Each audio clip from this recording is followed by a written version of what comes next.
Welcome back to the channel, lads and ladies, and welcome to... What? It's not another Kika video. It's a video on the Bulldog, I promise.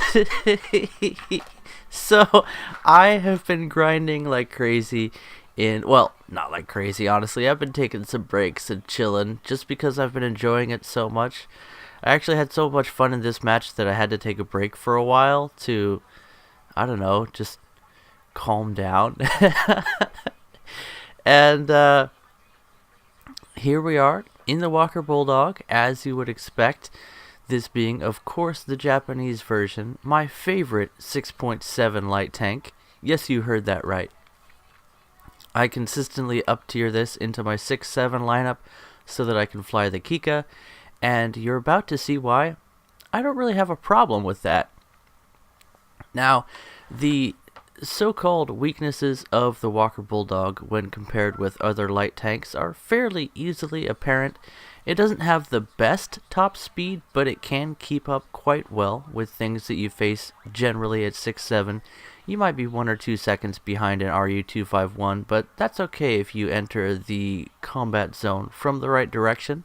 Speaking of, this is the way I prefer to capture the monument in this map. The height of the Walker Bulldog actually has an advantage in that your camera position is a bit higher than in a light tank that has a lower profile like the RU-251 or the T92, I think it's called. Fantastic light tank, by the way. But this Japanese boy happened to be the first to the cap zone. We drop our arty speculatively in case there's an enemy tank in the area, and we hear, you can't hear this, but I did. My audio settings don't really work for recording the audio, just so you know. When I'm grinding, I have to turn the volume up specifically much higher than normally comfortable to record audio for you guys. That's why you haven't been hearing in-game audio. This is grinding footage. So I heard an enemy tank, sounded big. I checked the mini-map, and I confirmed that it is an enemy tank by the fact that there were no allies in that direction, which makes sense. He plows straight through and just obliviously gives me a shot into the side of his turret, and I go for the cannon breach when I can with the Bulldog, just because, as you can see, the APDS is... it's like a laser beam, and I don't know how he fired around through that broken breach. I think that's part of the new mechanic, but he managed either with his 50 cals or with his broken breach to get us, and an American heavy comes to behind us. I don't know if that's a T-29, but he did now, and he just didn't even look at us. He had other things to do, which I'm perfectly fine with, and he gets nuked by our team right after I scouted him. So that's 2 assists already in the Bulldog, one of those being a scouting assist, which gives us a reduced spawn cost on our next aircraft spawn. A hint, I wonder what that could be. That's right, Bomb-chan, we're going to school again. We're going to teach the kids about high explosive. So I scout an enemy, I kill an AMX, just no hex given. I need to actually stop cussing so much right now, just because I don't believe there is such thing as a bad word, and maybe that's a bad thing for a youth pastor to believe, but that's just my interpretation of things. And I've been liberal with my language, and Tank Baby is starting to say some embarrassing words, so I have to I have to change how I talk for the toddler over here, who is starting to just say everything. And she drops something and she goes, "Oh shit." And I was like, you know what, maybe I should change how I talk for a few years till we can explain Daddy's philosophy on language, but let's talk about Daddy's philosophy on the Walker Bulldog. So you'll see that when I don't have a shot at the cannon breach, I go for the cannon, and that will disable the enemy's ability to shoot me. You can see I've angered the Doom Turtle here as he angles a bit toward me, but then he decides that I'm not a threat, which is a mistake. I do have 200 mils of pen on my laser beam, so I shoot him in the engine track after spotting him, which means we get more reduced SP cost on our second spawn. We move out into the open. M103, he shoots us, and we actually survive a hit from an M103 as he opens up with his plethora of machine guns. I'm very blind here. I can't fire through the main gun, and we die, but 7 assists and a kill with the base cap. Many of those were scouts. That is the perfect life for the Walker Bulldog. We got ourselves behind hard cover. We used our good camera position to scout enemy targets. As soon as an enemy would fire, we looked to see if he was alone. Are you alone tonight?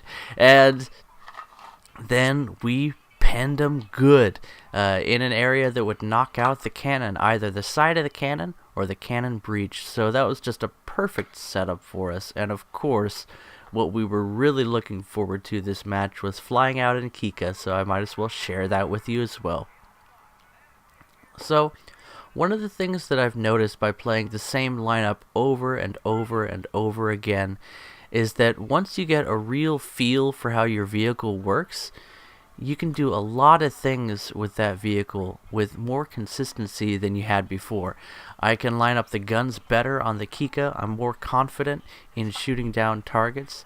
I know when to spray and when to tap fire, and there's definitely advantages to that. And I can't remember if this was the match where I killed an enemy with 4 cannon rounds left. That's blah blah, and then we're done shooting. But I think that's going to happen this match. So we explodified an enemy SPAA. That's one of the advantages of the 30mm tracer rounds that the Kika has access to. You can often spawn into the ammo rack of an enemy open top SPAA.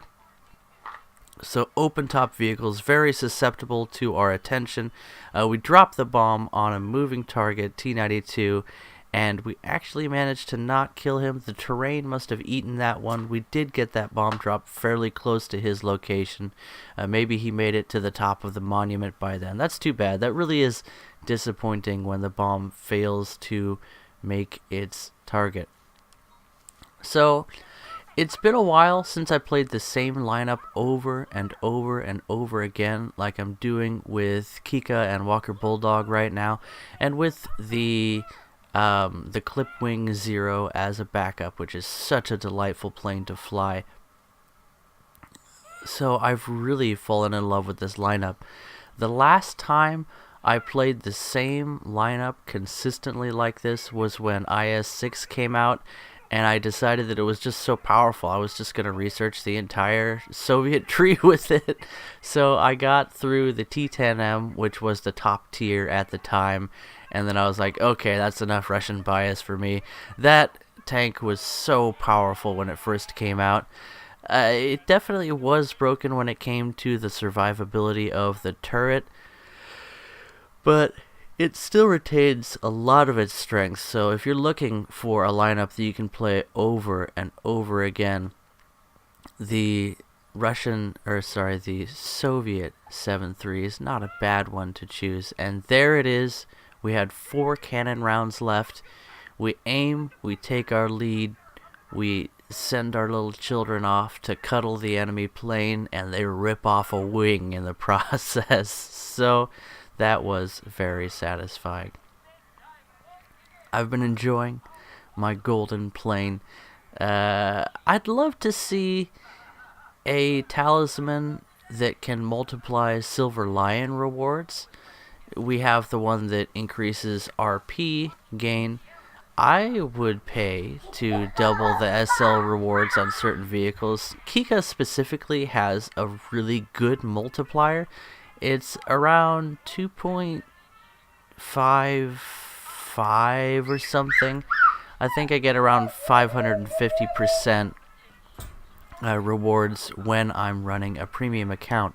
So I've been actually banking a good amount of silver lions, just consistently making more SL than I need to buy the next aircraft. I think I've researched 3 in the past 2 days. So we're making our way to the Key 200, which means that we're making our way to the new Mitsubishi.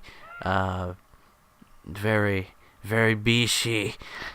So that's it for today. Just wanted to share some of the benefits of a lineup that I've been playing over and over again. And I know we're seeing the same vehicles day after day, but that's the grind for me.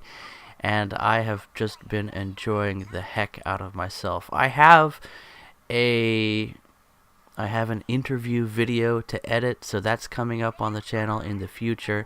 And I've definitely been enjoying the interactions between you guys on the Discord, so feel free to join up there. This really is my social network, and so I love seeing you guys connect with me on the Discord. Anyway, I've rambled on long enough, guys. Thanks for watching the video, and I'll catch you in the next one. Bye-bye.